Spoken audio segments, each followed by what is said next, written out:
love RTS games, and some people say, are RTS games, have they seen their better days? You know, is there a future? And there is a great future for RTS games. The future is very bright. There's nothing more fun than an RTS game. If you were the kid who liked to set up soldiers with marbles, it's the digital manifestation of that experience of playing in a sandbox with army men. So here we are. It's 2009. We've got it's a great time to roll out and show you what we've been working on with Supreme Commander 2. The next step in RTS gaming with all kinds of new technologies. Frankly, we sort of started this project out saying, let's really, let's focus on story, let's focus on characters, let's do some stuff with gameplay, all of which we are doing. But invariably, we also had a healthy whopping of technology that we brought to the game as well. So let's go ahead and kick it off and jump right in here. So let's go and let's check out where this arty fire is coming from. We keep sending in more reinforcements. And it's coming from these big Cybran long-range cannons. All right, and you can see that we're very rapidly mixing it up here with a big battle. We've got UEF gunships and Cybran gunships both, mixing it up. And you can see the whole, just wonderful to see this kind of dimensionality, all the things that we love about Supreme Commander. Real-time simulation, every shot calculated in 3D, everything carefully. It's non-determinate, which means we don't know if a shot's going to hit or miss until the simulation actually gets there. Just like in SUPCOM 1 and Forged Alliance. You've got the big ACU, Armored Command Unit of the Supreme Commander coming in here. Lots of new features on the Commander. He's got artillery on his shoulders that you can upgrade, anti-aircraft guns. He's got torpedo upgrade systems. He's got this core dump technology that allows him to protect his base if he's attacked and is going nuclear. Things like that, all kinds of wonderful new things. You can even pop the head off your ACU to survive an attack and escape if you're using him in the field. Now, it's like a jet fighter escape hatch that allows him to fly back to base. Well, it's kind of an enhanced version of that. Anyway, let's go to the next section here. We can see we're going to pull back out again, give you an establishing shot, and move into our second phase, where we're going to talk about some of the big new changes we've made in Supreme Commander 2. We have improved the economy system, and this improvements means if you've ever heard of someone play the original game and say, well, I screwed up my economy early on, I got kind of snookered, it was kind of hard for them to understand how to even get out of it. We've fixed that now, so you won't be running into that problem with the economy. We've also given all the unit factions, the Cybran, the United Earth Federation, and the Illuminate, the story behind the Aeon and the Seraphim and the Illuminate is advanced. Now we have the third faction, which is called the Illuminate. They all have a radically new look. The production value. We experienced a renaissance in production value on Demigod, and we're bringing that over into Supreme Commander 2. Here you can see the mass extractors. If you played any Supreme Commander, these are like just fantastic compared to what you saw. We have our aircraft and our vehicle factory. Steve, do you want to go ahead and build a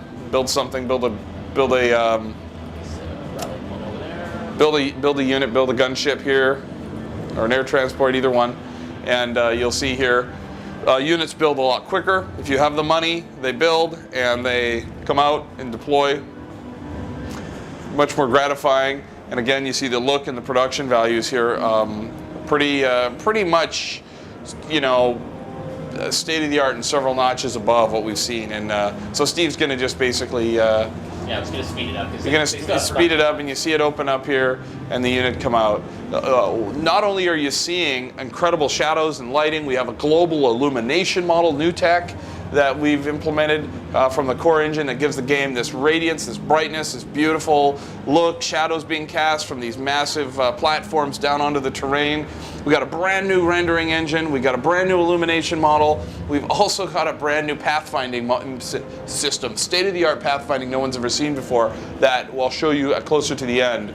Now, something else we're going to go into is our research. Now, the thing that made Supreme Commander 1 a little clumsy is that you had Tech 1, Tech 2, Tech 3, and it meant that early in the game, if you built a lot of Tech 1, if you built a lot of Tech 2, they weren't useful in the last part of the game. So what we've done now with our tech tree is we've said if you build a tank early on, you'll be able to go in here and do a bunch of upgrades on that same tank and use it in the late stage game.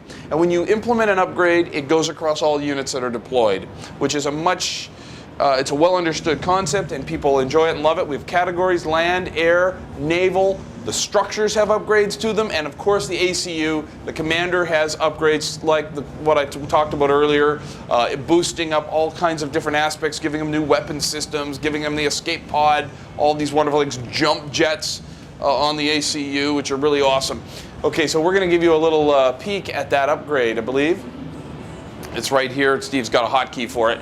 Now here you've got a double barrel, short barreled assault tank, okay, the Rockhead, and if you want to, early on, you remember how the Rockheads got completely mauled by those gunships. Well, we can do upgrades. We can add a longer barrel. We get more range. We get more the muzzle velocity gives us more firepower. We want even more firepower. We can go to triple barrel.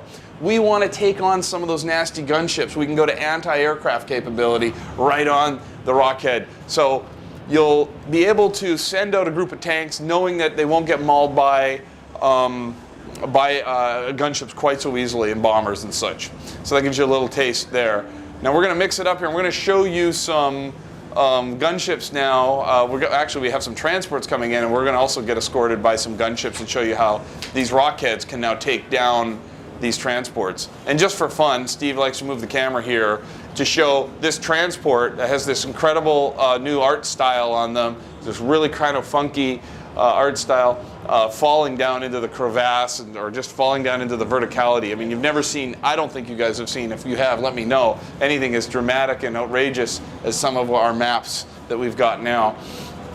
We've got all kinds of stuff going on here, almost too much stuff going on, because we've got a big transport unit camped out here. We've got a big AC-1000. If you guys are familiar with the AC-130, just incredible. If you play Call of Duty 4, you know, it's just kind of ridiculously powerful. We have the AC-1000 in the far future, and this thing's got cannons on it. It's got air-to-ground capabilities, some rockets. And it's just a devastating unit. It's what we call a mini experimental. We have minis and we have major experimentals now. We have almost 25 experimentals in the game. And each of them outrageous in their own right, capable of kicking out all kinds of destruction. The Fat Boy, you remember the Fat Boy in the first one? We call this one the Fat Boy 2. This is the successor, and it has all kinds of gun loadouts. We dropped the landing pads for some of that repair, for that air repair, and we made it a full-on gun platform. It's like a battleship with on tracks, and it just kicks out some wild amounts of death. And here we go. The Rockheads are now going to finish up and taking out these Illuminate gunships, and you can see that here, not getting whooped quite so badly as they were before. Again, all of this is happening in 3D space with a true simulation. And this game is roughly 9 months into development. So we've got, we're probably, we're coming out early next year, but with much, much more work to do. So this is very much a work in progress. I feel really proud of what the team has done in the time we've been working on the game so far. But there's a lot of visual enhancements and improvements that'll take place. Hey Steve, could you pop those guys and just show how they unfold? Because this is actually a really cool thing with the UEF. They pop up and open up, and just, you know, this is that makes video games fun. You know, they have that transformer-like quality to them and allow them to do that. All right, so moving ahead here, we have we're gonna pull out, and we've got some transports up the end here. Now, remember I talked about pathfinding. Pathfinding has been a real pain in the butt for RTS games. It's really, really hard to move hundreds of units at a time. Well, we've created a new system, a new technology that allows us to move these units to be very CPU friendly. Everything we're doing now in Supreme Commander 2 is very performant focused. We are very sensitive to running the game on a wider range of PC hardware. Okay, we're no longer saying just the guys with the hottest and latest hardware can play. You can dial the game down, and everyone can enjoy the experience. And we're looking to reach back between 3 and 5 years on our hardware, which we think is a fair chunk of the PC gaming market. Okay, so here the Fat Boy is kicking it out, blowing these guys up left, right, and center. We got some gunships coming in there. We got some of these point defense guns. Whacking these guys. I mean, it's pretty fun. Again, just a lot of mixing it up full on. We have we won't show you naval today, but we do have a full complement of naval units. We continue the spirit of the game with a big campaign where we tell a story 25 years after Forged Alliance about 3 characters who are friends, and they find themselves on different sides in a new war that emerges between the 3 factions, and we tell the next chapter. And here you can see the independent articulating tracks on the Fat Boy, which I just get a kick out of to see that kind of fidelity and that kind of simulation happening. All right, so we got one last little thing to show you here, just to tease you guys a bit. And then we're going to drop off some. We got some of the Illuminate units. This unit's a mini experimental. We call it the Urkanau, and yeah, it's just I love it. It's got an episode 1 kind of feel to it, and I think that's because the designers in the George Lucas's Access 2 are world class. And we have some incredibly talented people now too, and we're bringing that kind of production quality and that kind of design sensibility now too. And you saw a little teaser there of the Cybranzilla, which is the Cybran major experimental, which is where Dr. Brackman finds a little trace of this DNA, this incredible sort of dinosaur kind of fantastic alien DNA, and he mixes it with his own. Cybran, he tinkers with it in his workshop. Of course, Brackman's a brain in a jar, right? And builds and creates this incredible war machine called the Cybranzilla, which we're very excited about. Taking the game into all crazy new heights and pushing it out and blowing it out and woo, a lot of woo going on. So that's Supreme Commander 2, and we're really quite excited about it.